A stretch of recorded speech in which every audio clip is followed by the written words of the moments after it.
Heyo, my name is Mini Shadow, and welcome to my Rogue DPS guide. We'll start off with the weapons. On the main hand, you're going to be looking for either a Wolfsbane Smasher or a Wolfsbane Claymore.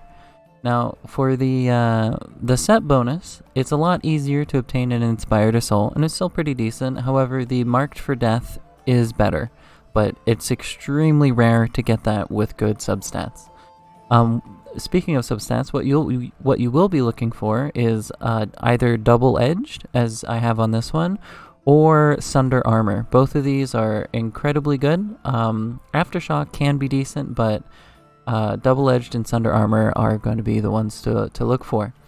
Now, if you're first breaking into the keep, trying to kill the Lycan King for your first time, you can use the woodland weapons that are found from Act 4 maps. It doesn't matter really what you get on these, just as long as you have 3 stats on them, you'll be good to go. Now, moving on to the armor set, you're going to want to wear the Militia set so that your Device 3, which is your Napalm, is going to be doing some fusion damage. And you're going to want to level or upgrade the set for defense rate. This lowers the cooldown of your devices, and that puts you can get your napalm to a 1 second cooldown, which is really good. Now, for your accessories, you're going to want to look for accessories with HP and MP regen. Now, HP regen is more valuable to the rogue than MP regen is, but having both on your accessories is the most optimal route. As for your pet, there's a few options here. Using a Mistamine with high stats, as you can see here, mine has 5,000 ability. These can go up to like 6,000 ability, but yeah, this will give the rogue the most damage that he can do.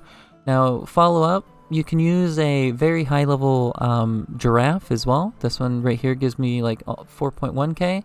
And if you don't have really high stat pets here, you can use a cat instead. Now, a cat will be the best pet for your spin to win rune, if that's all you're looking for. But if you're using the poison dagger, then you're going to want very high ability.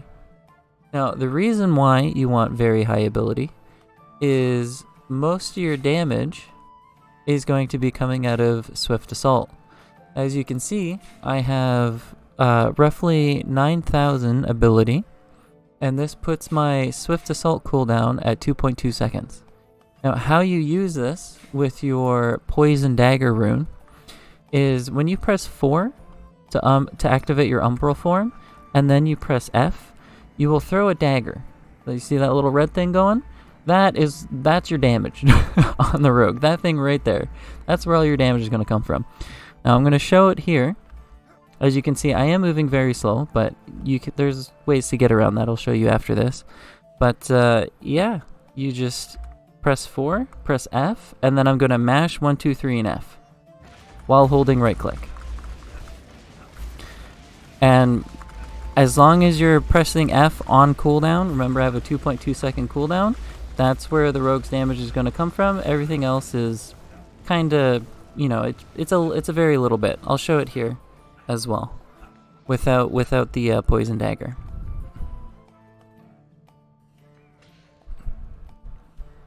I'm just waiting for it to reset, and here we go. This is the DPS without the poison dagger.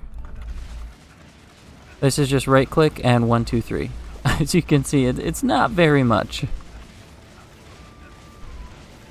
Now, you may be thinking, I'm using a rock, how am I going to move around the map? I'm very slow. Well, if you use your abilities, you can actually get around fairly quickly. So, when you jump, so here if I press F, it propels me forward, right? But I can also just jump to maintain that momentum. So you can actually get around the map fairly decently if you use your abilities. You can get from one side of Summit to the other side just by doing this. Yeah, thank you guys for watching. I hope it helped, and I will see you guys in the next one. Take care. Feel free to like, comment, subscribe, all that good stuff, and yeah,